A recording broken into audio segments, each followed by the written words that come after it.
अस्सलाम वालेकुम नाज़रीन, welcome back to my YouTube channel. उम्मीद है कि सब दोस्त खैर व आफियत से होंगे। आज का हमारा टॉपिक बहुत ही अहम है। आज हम बात करेंगे टैबलेट नोविडेट किस लिए इस्तेमाल की जाती है, इसके फ़ायदे क्या हैं, इसके नुकसान क्या हैं और इसकी प्रिकॉशंस क्या हैं, इसकी डोजेज क्या हैं, इसके साइड इफ़ेक्ट क्या हैं और इसको इस्तेमाल करते हुए किन किन बातों का ख्याल रखा जाए। जिन दोस्तों ने मेरे YouTube चैनल को सब्सक्राइब नहीं किया वो मेरे YouTube चैनल को सब्सक्राइब कर दें और बेल आइकन को प्रेस कर दें ताकि आपको मेरी वीडियो बर वक्त मिलती रहे। दोस्तों चलते हैं अब हम अपने टॉपिक की तरफ। सबसे पहले हम ये बात करते हैं कि नोविडेट है क्या।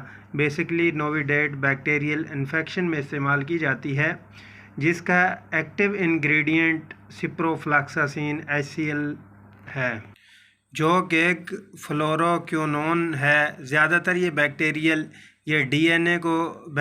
के DNA को किल करती है और जिससे इसकी ग्रोथ रुक जाती है। मोस्टली कॉमन ज़्यादातर UTI में यूज़ किया जाता है, यानी यूरिनरी ट्रैक्ट इन्फेक्शन, जिनको मसाने का इन्फेक्शन हो, गुर्दे का इन्फेक्शन हो तो उसमें इस्तेमाल करवाई जाती है। उसके अलावा पेट के इन्फेक्शन में भी इसको इस्तेमाल करवाया जाता है, जैसा कि डायरिया वगैरह, उल्टी वोमिटिंग स्टार्ट हो रही हो या लूज़ मोशन हो तो उस सूरत में भी इसको इस्तेमाल करवाया जाता है। और इसके अलावा कानों के इन्फेक्शन में भी और साइनस के इन्फेक्शन में भी इसको इस्तेमाल करवाया जाता है और टाइफाइड फ़ीवर में भी इस्तेमाल करवाया जाता है। इसके अलावा मेल एंड फीमेल के जो जेनेटिकल इन्फेक्शन होता है उसमें भी ये दी जाती है, और रीढ़ की हड्डी के इन्फेक्शन में और उसके अलावा दिमाग का इन्फेक्शन हो तो उस सूरत में भी इसी को इस्तेमाल करवाया जाता है। और उसके अलावा नाजरीन, जोड़ों के अंदर जो इन्फेक्शन हो जाता है तो उस सूरत में भी अक्सर डॉक्टर हजरात इसको प्रिस्क्राइब करते हैं। दोस्तों अगर हम डोजेज की बात करें, इनकी डोजेज टैबलेट नोविडेट की 3 टाइप्स हैं, यानी टाइप 1 में जैसा कि इंजेक्शन इन्फ्यूजन फॉर्म में भी होती है और उसके अलावा ये टैबलेट फॉर्म में भी होती है और उसके अलावा ये सस्पेंशन फॉर्म में भी होती है। बच्चों में हम ज़्यादातर सस्पेंशन को यूज़ करवाते हैं और उसके अलावा इंजेक्टेबल फॉर्म में भी डॉक्टर हजरात प्रिस्क्राइब करते हैं, और ज़्यादातर दोस्तों इसको टैबलेट फॉर्म में यानी ओरली यूज़ करवाया जाता है। और टैबलेट फॉर्म में भी दोस्तों इसकी 2 डोजेज हैं, यानी 250 मिलीग्राम और 500 मिलीग्राम इसकी डोजेज है। इसी तरह सस्पेंशन में बात करें तो उसमें भी इसकी डोज़ 1 to 5 mg में भी है और 250 mg में भी सस्पेंशन अवेलेबल होता है।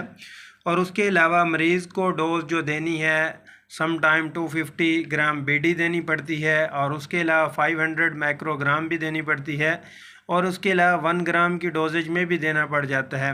वो पेशेंट की नवीयत के ऊपर है कि उसको किस किस्म का इन्फेक्शन है, कितना सीवियर इन्फेक्शन है, तो उस सूरत में नोविडेट की जो डोज़ है वो डॉक्टर हजरात फ़िक्स करते हैं। और इसके अलावा दोस्तों नोविडेट को इस्तेमाल करते हुए किन बातों का ख़ास ख्याल रखा जाए। नोविडेट इस्तेमाल करते हुए कैल्शियम से बनी हुई चीज़ों एहतियात से इस्तेमाल की जाएं। इसके साथ नोविडेट के साथ ना इस्तेमाल करें। अगर आप इस्तेमाल करना भी चाहते हैं तो आप 2 से 4 घंटे के बाद इसको इस्तेमाल कर सकते हैं। नोविडेट के साथ ना इस्तेमाल करें, जैसा कि कैल्शियम में दूध हो गया, दही होगी, नोविडेट टैबलेट के साथ नहीं इस्तेमाल करना। नाज़रीन हम इसके अगर कॉमन जो साइड इफ़ेक्ट हैं उसकी बात करें, नोज़िया, वोमिटिंग हो सकती है, अब्डोमिनल पेन हो सकता है, सर में दर्द रहता है।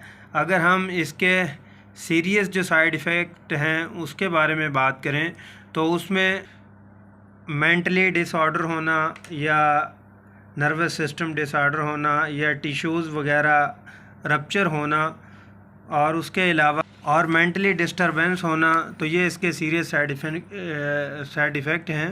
नोविडेट लेते हुए हमें किन बातों का ख़ास ख्याल रखना चाहिए कि सिप्रोफ्लॉक्सासिन से आपको कोई एलर्जी वगैरह तो नहीं है। अगर आपको एलर्जी है तो इसके इस्तेमाल नहीं करना चाहिए। क्या आपको मेंटली तौर पे डिसऑर्डर तो नहीं है, मेंटली तौर पे कोई मसला तो नहीं है, तो उस सूरत में भी इसका इस्तेमाल नहीं करना चाहिए। जैसा कि एपिलेप्सी या फिट्स के मरीज़ होते हैं उनको भी डॉक्टर की हदायत के मुताबिक सिप्रोफ्लॉक्सासिन इस्तेमाल करनी चाहिए। اور اس کے علاوہ جو لوگ شوگر کے مریض ہیں ان میں بھی دھیان سے استعمال کرنی چاہیے، اور جو جگر کے مریض ہیں یا دل کے مریض ہیں یا کڈنی کے مریض ہیں تو اس صورت میں بھی ڈاکٹر حضرات پیشنٹ کو فزیکل ویریشن کر کے اس کے اکارڈنگلی اس کو یوز کرواتے ہیں۔ اور جو پریگننسی میں بھی اس کو احتیاط سے استعمال کروانا چاہیے، اور جو مائیں دودھ پلاتی ہیں تو اس صورت میں بھی ڈاکٹرز کی ہدایت کے مطابق ہی اس کو استعمال کیا جائے۔ خود سے آپ اس کو استعمال نہ کریں، تو اگر خود سے ہم یہ ڈوزیج استعمال کریں گے تو بعد میں نقصانات کا سامنا کرنا پڑتا ہے، سائیڈ ایفیکٹ ہو جاتے ہیں، الرجک ری ایکشن ہو جاتے ہیں، اور بھی بہت سی ڈیزیز کاز کر جاتی ہیں۔ تو دوستو جو بھی میڈیسن ہے آپ اپنے ڈاکٹر کے مشورے کے مطابق استعمال کریں۔ امید ہے کہ آپ کو یہ میری ویڈیو اچھی لگی ہوگی۔ دوستو ویڈیو کو لائک شیئر ضرور کیجئے گا، اپنا خیال رکھیے گا، گھر والوں کا خیال رکھیے گا۔ ملتے ہیں نیکسٹ ویڈیو میں، تب تک کے لیے میں اجازت چاہوں گا۔ اللہ نگہبان۔